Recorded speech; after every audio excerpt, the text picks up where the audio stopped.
Hi everyone! Welcome to the Empath Tarot Case, another love reading. Timeless and general. Take what resonates lang po. Maybe some part of the reading makaresonate kayo.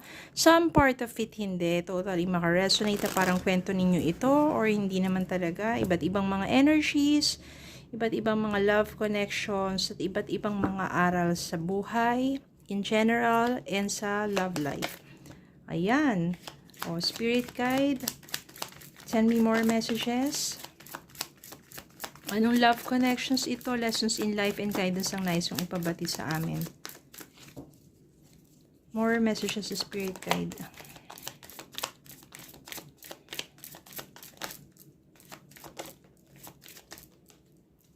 Okay, I think enough na to. Dami na.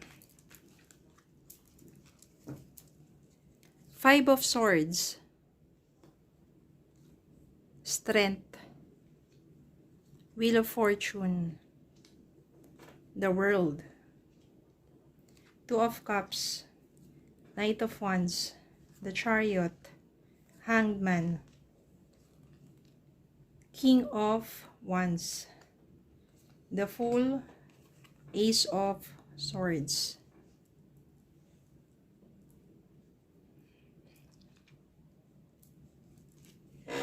Five of Swords. Toxic, manipulative, at napaka masalimuot na pagsasama ninyo ng person mo. Nakikita dito na maaring meron ding third party involved at nakatrap ka sa isang relasyon na kung saan hirap ka na. Yung third party dito maybe may kinalaman sa'yo. Maaring yun. Pero wala kang magawa kasi person mo, hindi ka makawala sa person mo na sobrang mapang-abuso.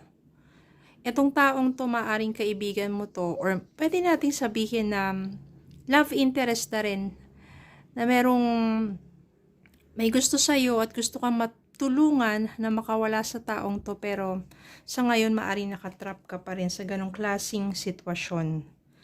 Hindi naman sa ikaw mismo yung parang talagang yung gumawa ng kalokohan. Pero gusto mo lang talaga makawala na doon sa toxic na person mo. And there is someone is helping you to get through it. Pero mahirap pa rin. You need strength.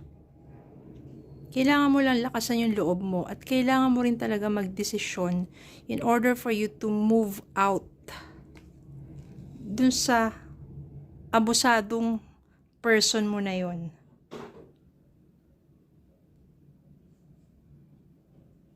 Medyo matagal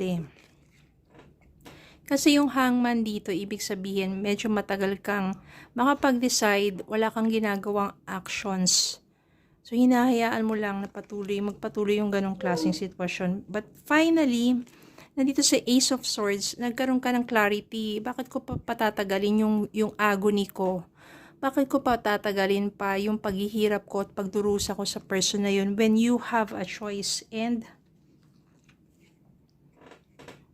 nagawa mo mag-take ng risk na umalis sa person na yun at magsimula muli. Yung the Fool dito, taking risk, wala ka nang iniisip, hindi ka natatakot, kahit ano pa man ang kahinat na ng desisyon mo, basta para sa'yo, aalis ka na sa pang-abusong person na yon. Malalagpasan mo yan. The Chariot, ibig sabihin, anuman ang mararanasan mo kapag ikaw na lang mag-isa, through ups and downs, lahat ng mga hirap, kasi magsisimula ka ulit sa buhay mo mapapagtagumpayan mo yan. Marami kang mararanasan kasing mga challenges sa buhay mo. And there will be someone, si Knight of Wands, siya yung magiging knight in shining armor mo. Kasi itong taong to ang tutulong sa'yo. Makikilala mo tong taong to, magiging iba yung vibes. Kasi kapag na-meet mo to, very passionate tong taong to. Yung parang ginagawa niya yung gusto niyang gawin.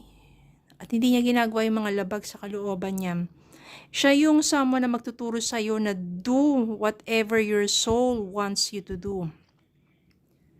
Yung passion mo. Eventually, lalo pang kikinang sa puso mo tong taong to. Kasi from being Knight of Wands, you will be falling in love. Pagiging Knight niya, magiging King of Wands mo siya. Wands na magiging kayo. You are sharing the same feelings at nagbo-bloom yung pagmamahala ninyong dalawa. Yung flowers na dyan is energy of love. Yun yung hinuhold ninyong dalawa. Yun yung sinishare ninyo sa isa't isa. Yung love. Kaya naman, hindi maglalayot. Nandito si Wheel of Fortune. From dati, siguro nandun ka sa panahon ng buhay mo na masalimuot, sobrang paghihirap, sobrang yung sadness. Pero ngayon, mag-iiba na ang takbo ng kapalaran mo. At mararamdaman mo yung fulfillment dyan sa puso mo.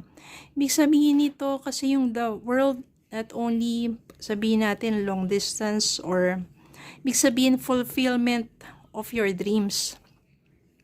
Napaka makulay at kasi dito parang di ba? May fairy, papaligiran ng green, you are abundant, full of love, full of joy, you are contented, you are happy. Fulfillment of your heart's desire. Tingnan po natin ang iba pang mga messages para sa inyo. Engagement.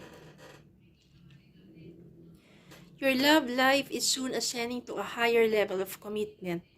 Engagement to this person. Yung King of Wands mo.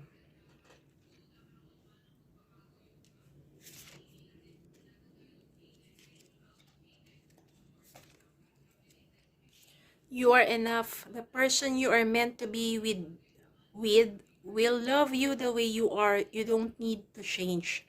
Para sa kanya, you are enough.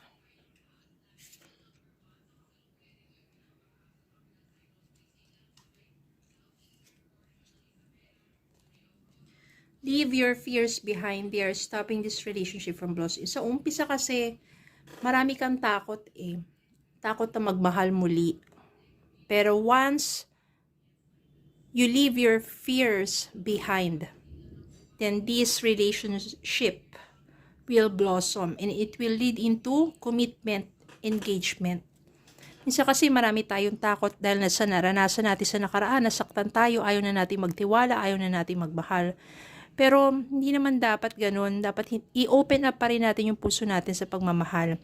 Kasi yung makikilala mong person, hindi naman siya siguro yung katulad ng person mo before. Paano mo mahahanap o paano mo mararamdaman ang isang true love when you don't open up your heart? Maybe it takes time, especially when you're still hurting. Pero kailangan ng acceptance and move forward para mag-start na rin yung healing. It will lead you to the right person. Just believe and always pray. Okay, so yun lang po. Maraming salamat po for watching. Please don't forget to like, share, comment, subscribe. Follow me in Facebook and YouTube. Have a good day po and God bless.